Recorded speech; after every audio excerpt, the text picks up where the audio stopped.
your background as an actor is actually musical theatre and live performance. Was the transition from stage to studio a difficult one for you, or did you just like leap right in? Yes and no.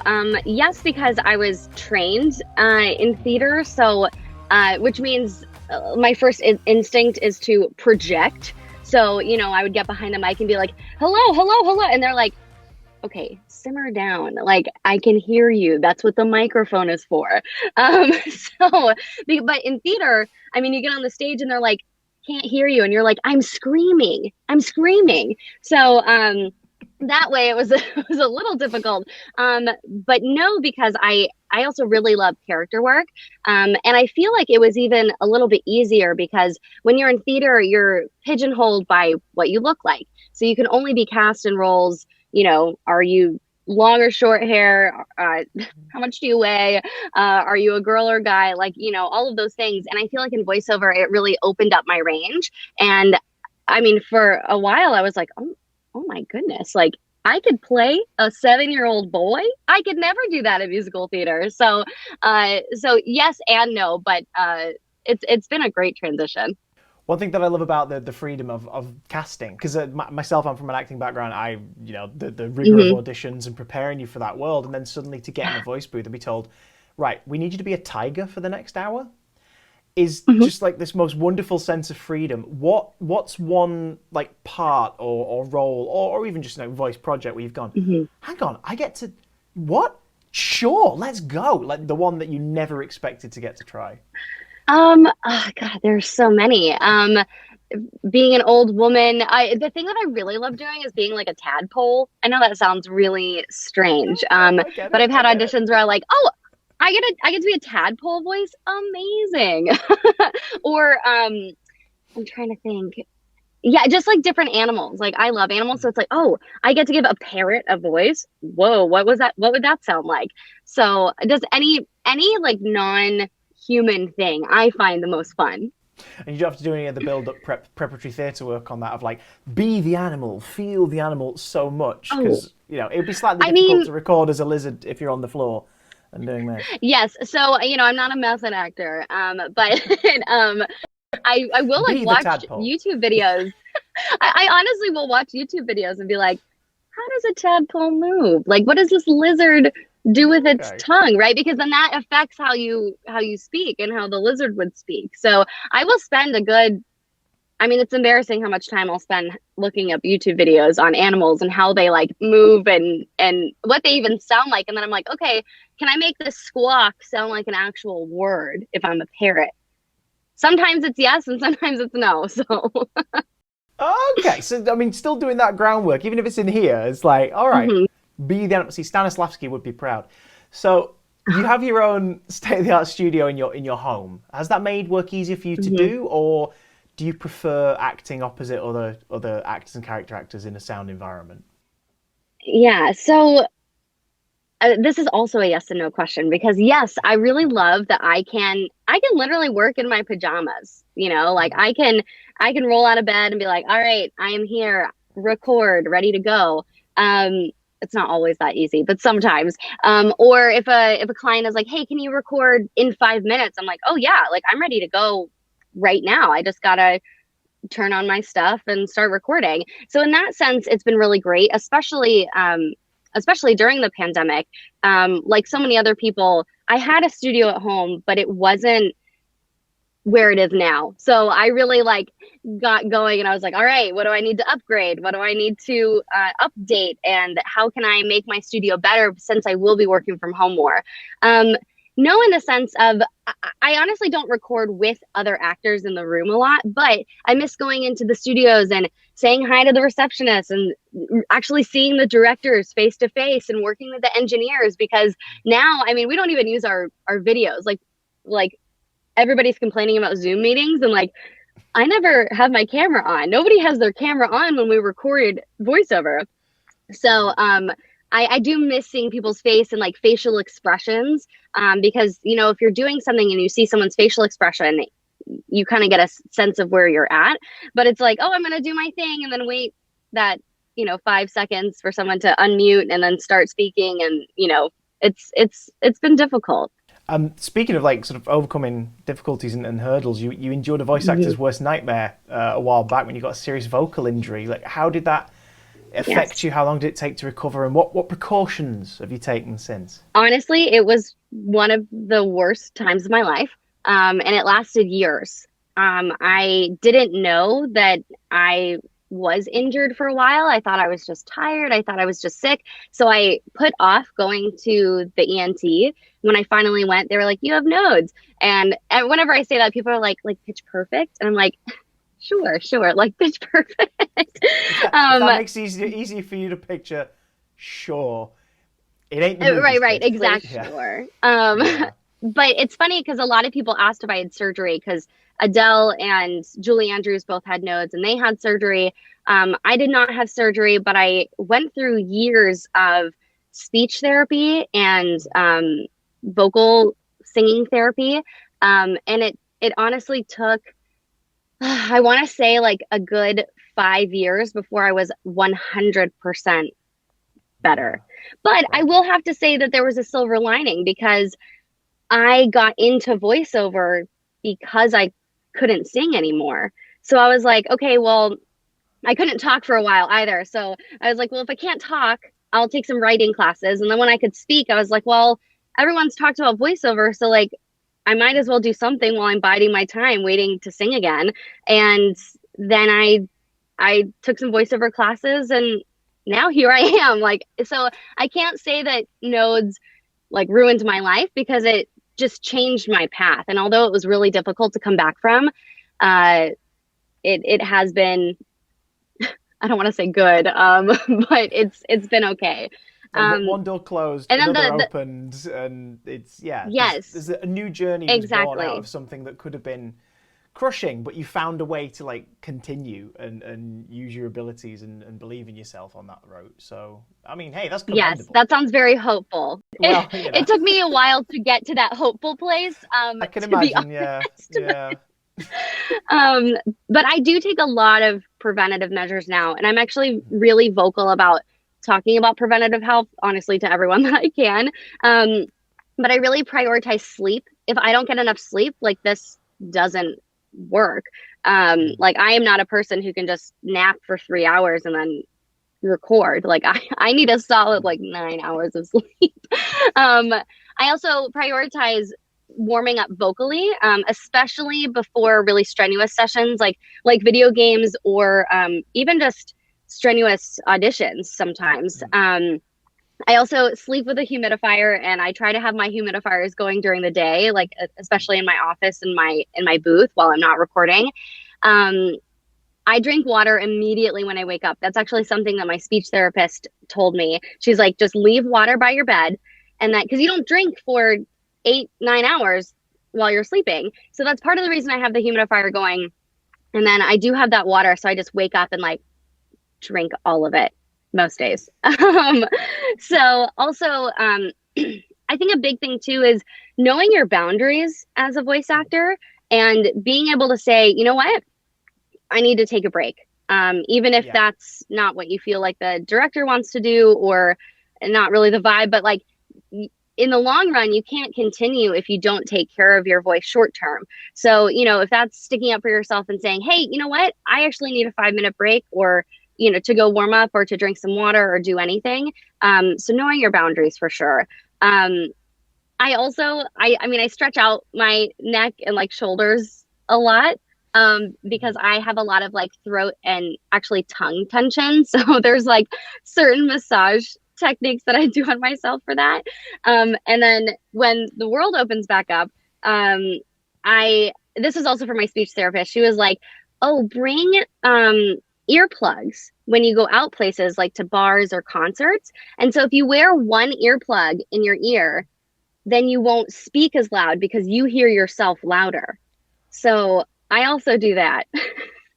I mean, that seems so obvious, and yet, like, I'd never heard that as a recommendation before. Because when you're trying to talk in a busy place, in the before times, Yeah, and hopefully in the in the soon to before. be times, like you're pressing your finger against your sort of your Hmm. eardrum, and of course that's I mean, not just for hearing people, but for Yeah. taking care of like how you're projecting. You're not forcing yourself to shout. That's Hmm. brilliant. And the earplug is great because then you're not walking around the bar or the concert like this the whole time. You actually have two hands. So you can just leave one in.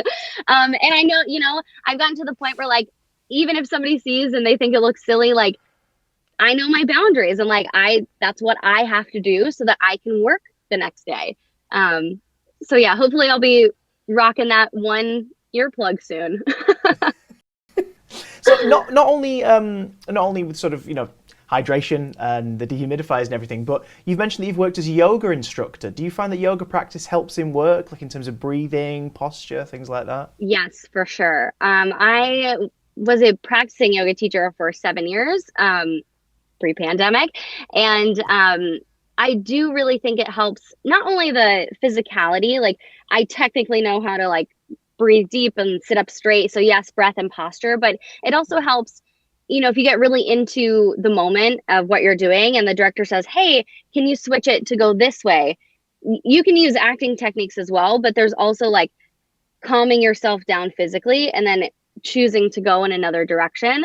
I do think that that has really helped because I was a yoga teacher. So, okay, if I was angry, I'm going to be breathing this way. And if I'm sad, I'll be breathing this way, if that makes sense. So like how does breath affect personality and emotion and also just grounding down? I feel like sometimes mentally we can get so up here like, oh, go go go, especially if it's a really high energy character, but then being able to pull it back in and be like, wait, okay, now I'm me, now I'm my character, now I'm me.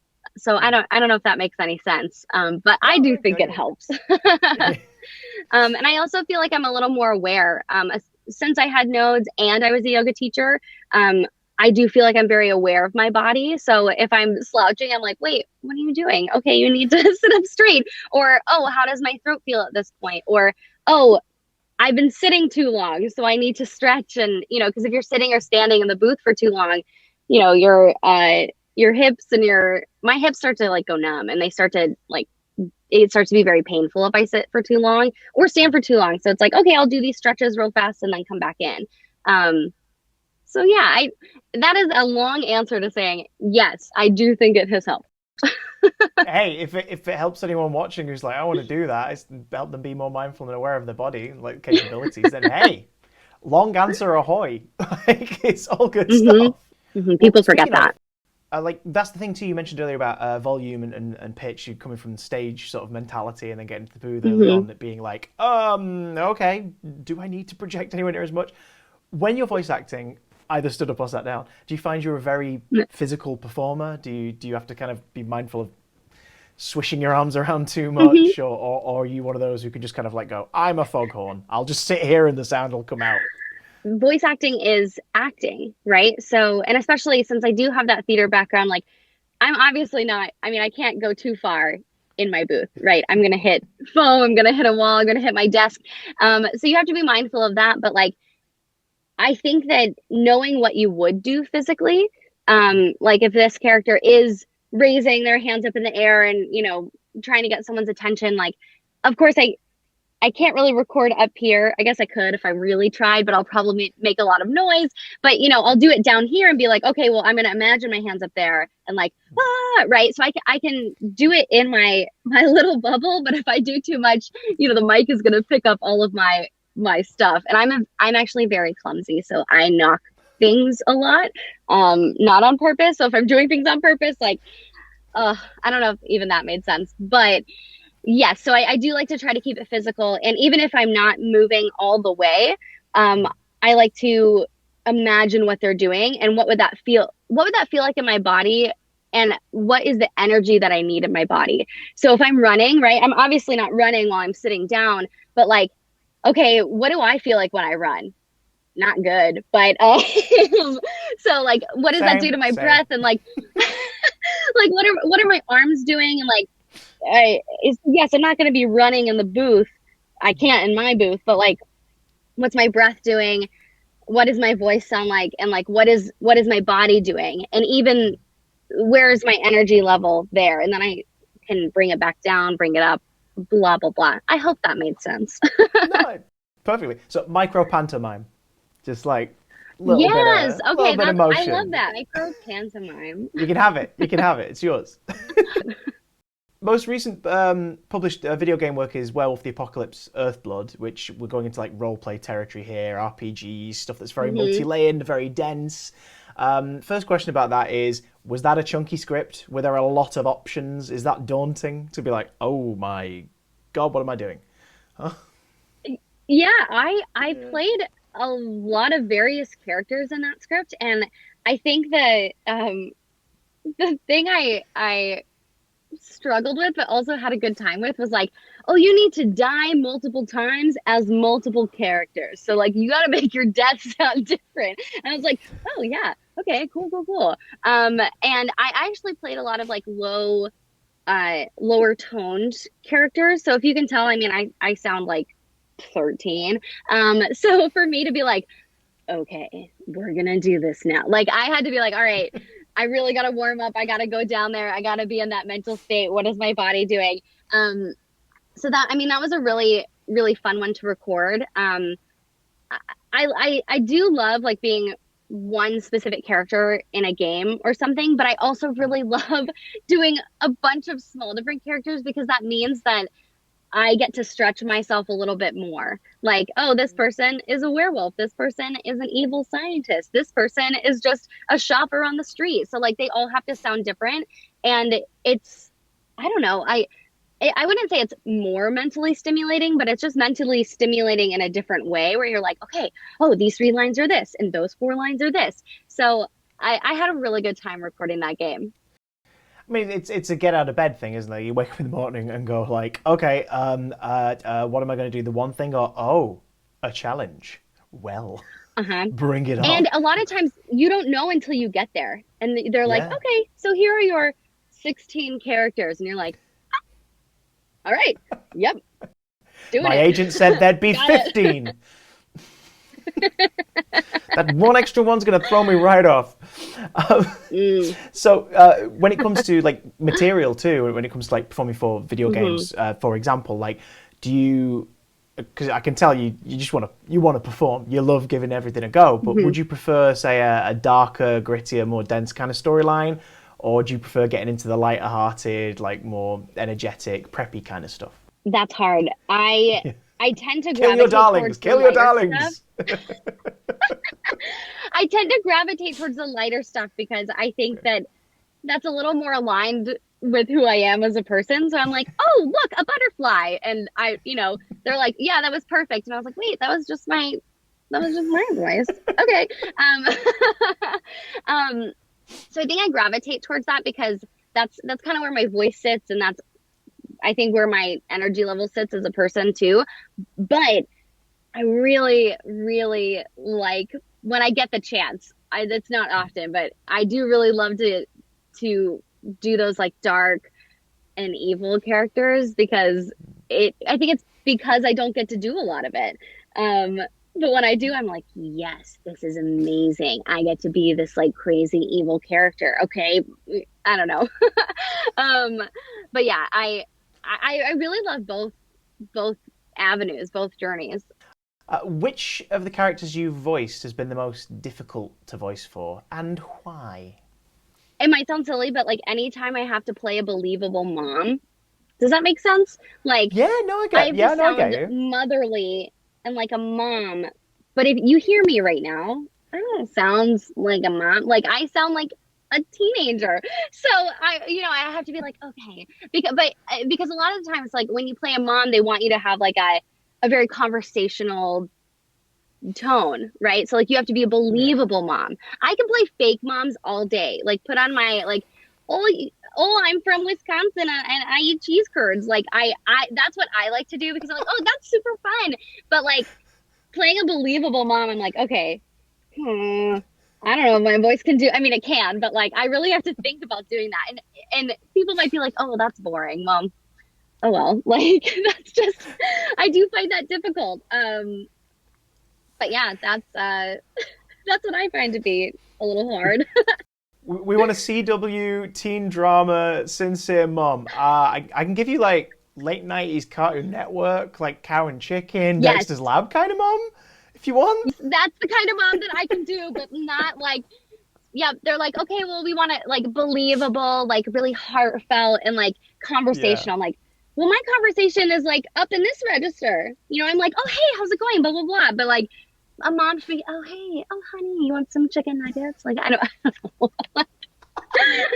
So I know that sounds really silly, but honestly, like the bigger the character, I find the easier it is for me to just go for it because especially if it's not human, right? Like what does a not human object sound like?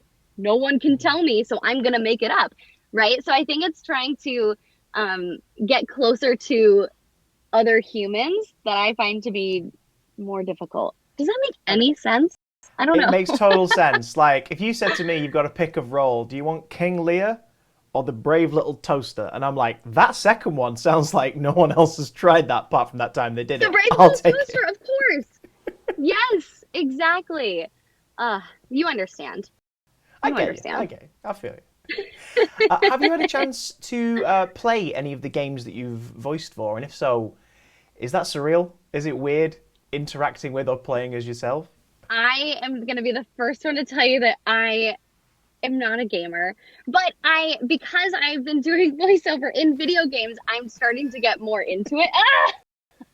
This interview is I'm over. starting to get more, I'm starting to get more into it. My husband has actually played games that I've been in and I can hear it. Honestly, I'm waiting for some of my games to come out on the Switch because like that's the console that we have. Yeah. Um, and like Genshin Impact hasn't come out on the Switch yet. So I'm like, how am I supposed to play? And people are like, oh, we'll just play it on your phone. I don't have any storage on my phone. Because I'm a digital hoarder. So I literally never have any space. What am I supposed to do? Delete pictures of my puppy? No. No, heck no, no. So but I have heard my husband play, and it is really it's weird. I'm like, wait, that's me. And then some people will message me and be like, oh, I was playing this and that doesn't sound like you. And I'm like, yes, it does. So I don't know. I do need. I mean, I'm very behind, and I would like to get into not only playing the games that I'm in. Like, I want to start playing video games, but I like need an introduction. Actually, my gift to my husband for Valentine's Day, I said, "Hey, I'm gonna play video games with you today." And he was like, "Oh my God, amazing!" So, what actually happened was, I was like, "Well, I need a little intro," and I hear that Animal Crossing is like really user friendly. So, let's start with Animal Crossing, which is not like a partner game if you only have one console, Yeah, right? yeah. So, I ended up just playing Animal Crossing for 3 hours by myself on Valentine's Day. And he didn't play with me. And I was like, this is a While he great sat there the gift. whole time, just like, this is so cool. Uh-huh. Do I'm you happy want to a play turn? video games, but No, it's fine. I will play Mario Kart sometimes. We do Ah, have like a oh, yeah. family Mario Kart, which there was a steep learning curve for me, but I made it. It's slowly replacing like Monopoly as the family activity. Like everyone gets Yes, together. Should we play a game? Bring out the Switch. Bring out the Wii. yes, Let's go. it truly Mario. is. You know what though? It was really great to have because our we don't live around family, so we were able to play all across the country during the pandemic, but also even when the pandemic ends, I don't know, whenever, we can go out and see each other, which is happening. I still think it's really nice to be able to connect virtually with our family that lives all the way across the country. Like we never would have thought about it before. And now that's something that we do, which I think is really nice. And I think that's something that we'll continue to do.